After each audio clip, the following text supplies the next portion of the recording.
Hello, welcome to the Conduits, and specifically to Camp's Corner.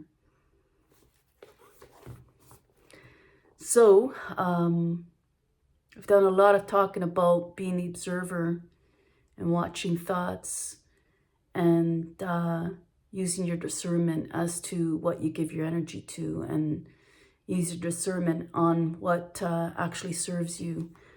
So I thought this would be a good segue to reading one of my also favorites, aside from the many, like Eckhart Tolle, Abraham Hicks, Joe Dispenza, Greg Braden. I can go on and on and on. But here is The Untethered Soul by Michael Singer.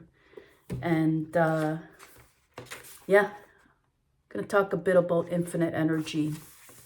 This one's a good one, so get yourself a coffee or some wine or what have you, and sit by and relax and listen to my beautiful voice. Oh, and before I do this, I just want to give out a shout out to Andrea, my partner in crime. She is phenomenal. Her readings are like every word she says, it's a golden nugget, and it's coming from deep, deep, deep within her heart, from her heart to our hearts. So yeah, Andrea, love you to death. Literally. Anyway, here we go. Consciousness is one of the great mysteries in life. Inner energy is another. It's actually a shame how little attention the Western world pays to the laws of inner energy. We study the energy outside and give great value to energy resources, but we ignore the energy within. People go about their lives thinking, feeling, and acting without the understanding of what makes these activities take place. The truth is, every movement of your body, every emotion you have, and every thought that passes through your mind is an expenditure of energy.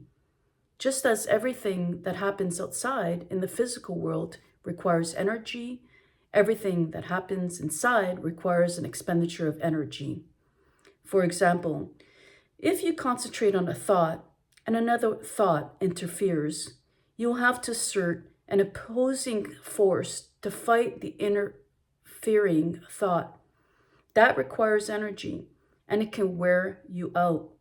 Likewise, if you have a thought that you're trying to hold in your mind, but it keeps drifting off, you have to willfully concentrate to bring it back. When you do this, you are actually sending more energy to the thought in order to hold it in a given place.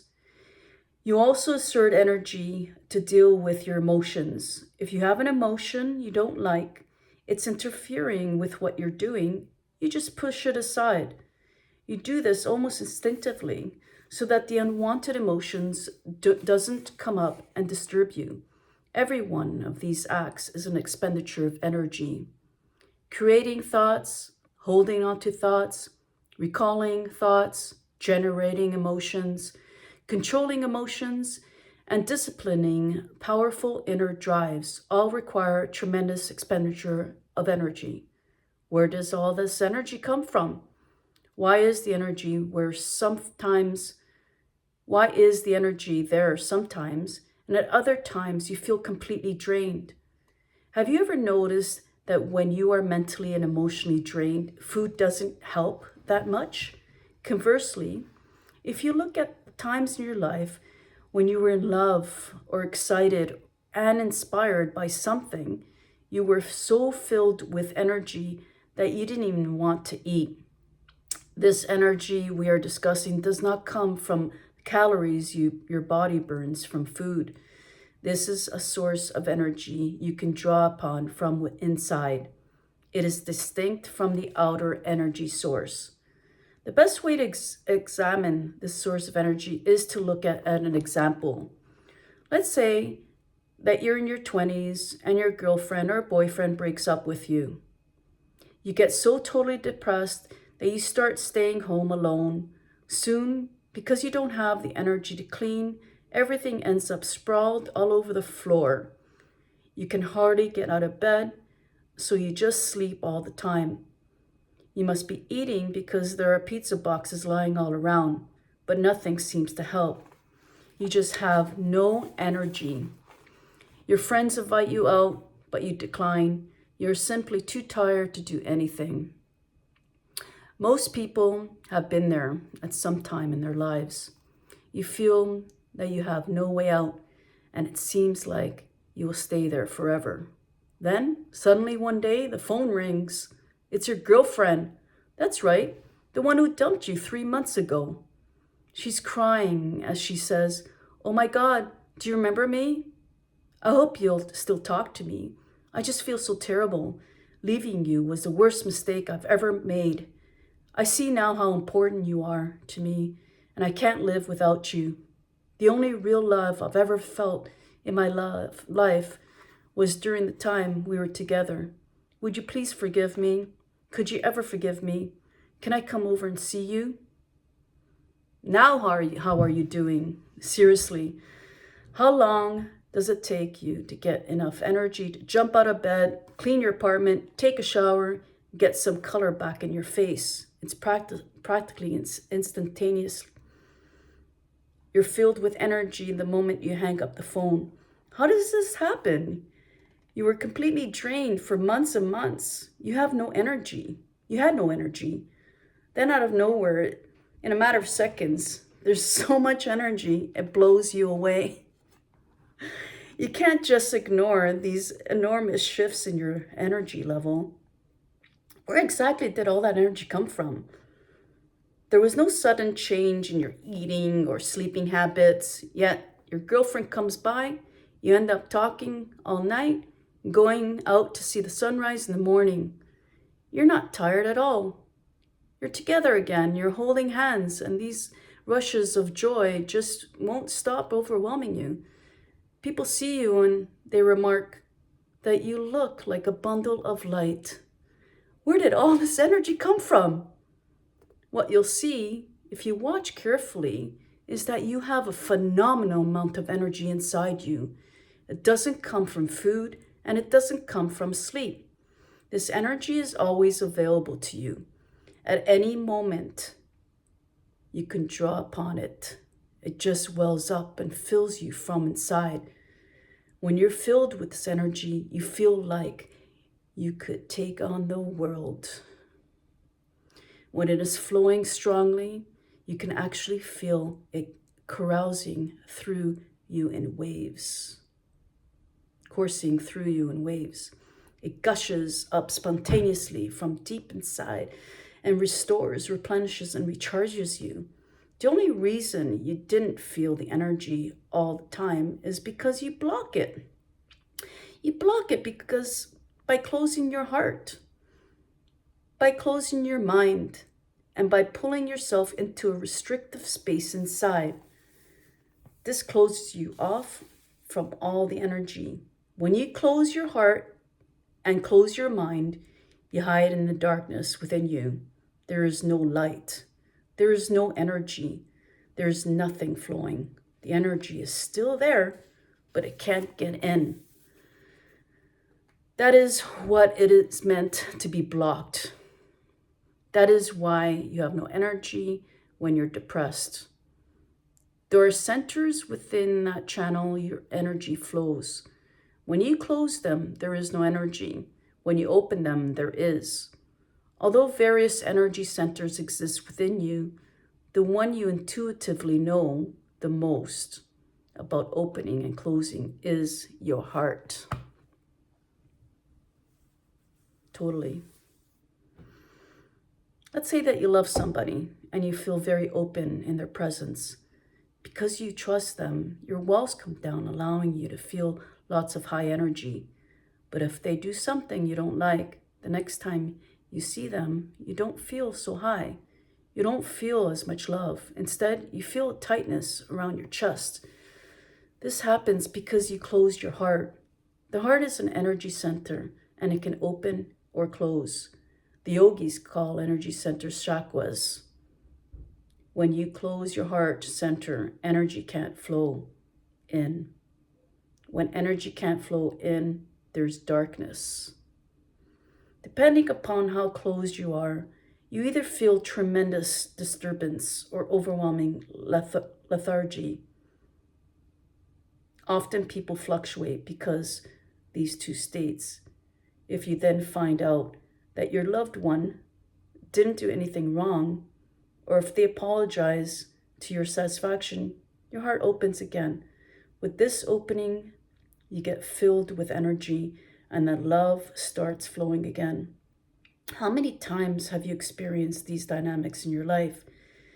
You have a wellspring of beautiful energy inside you. When you are open, you feel it. When you're closed, you don't. This flow of energy comes from the depth of your being. It's been called by many names. In ancient Chinese medicine, it is called qi. In yoga, it's called shakti. In the West, it is called spirit. Call it anything you want. All the great spiritual traditions talk about your spiritual energy. They just give it a different name. That spiritual energy is what you're experiencing when love rushes up into your heart. That is what you're experiencing when you're enthused by something and all the high energy comes up inside you. You should know about the energy because it's yours. It's your birthright and it's unlimited.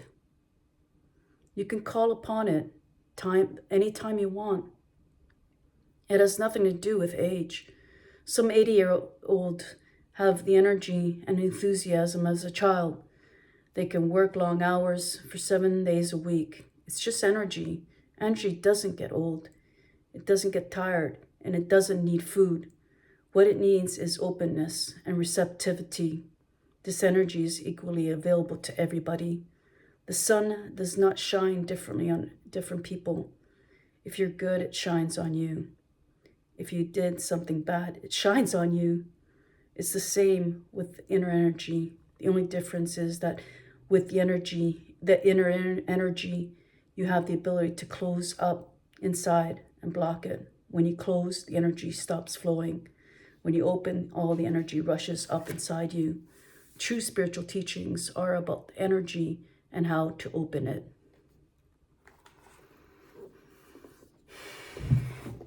So I'll stop there.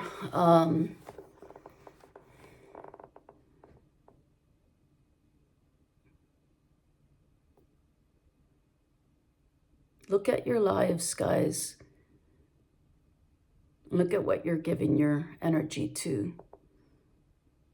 And be more selfish with it.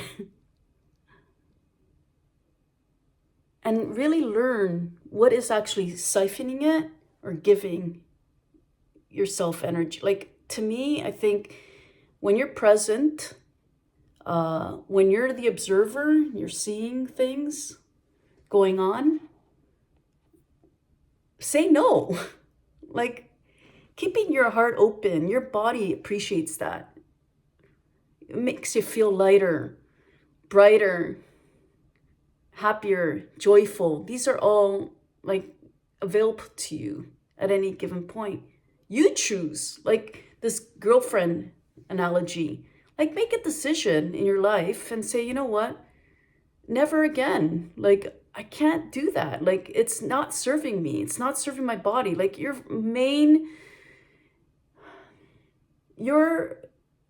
responsible for your body and your well-being. No one else is. And if you give that power to something outside of you, rest assured, it could really be damaging. So yeah, at the Conduits, we are like all about that. All about, practice, so many different practices, presence, mindfulness, listening to your emotional guidance system, all of that. And it's so intricate. And yeah, we've been there, did that.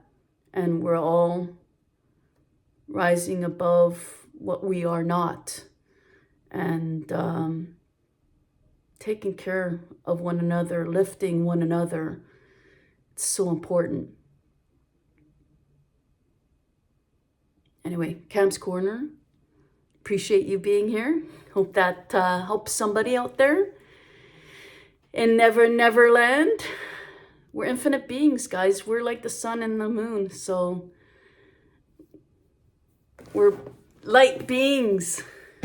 You know, it's just, what do you identify with? And, you know, constricting your energy within you. Open it up. Open your heart. Open your mind. And align with your true self. You are a soul. You are infinite. You are beautiful. Mwah.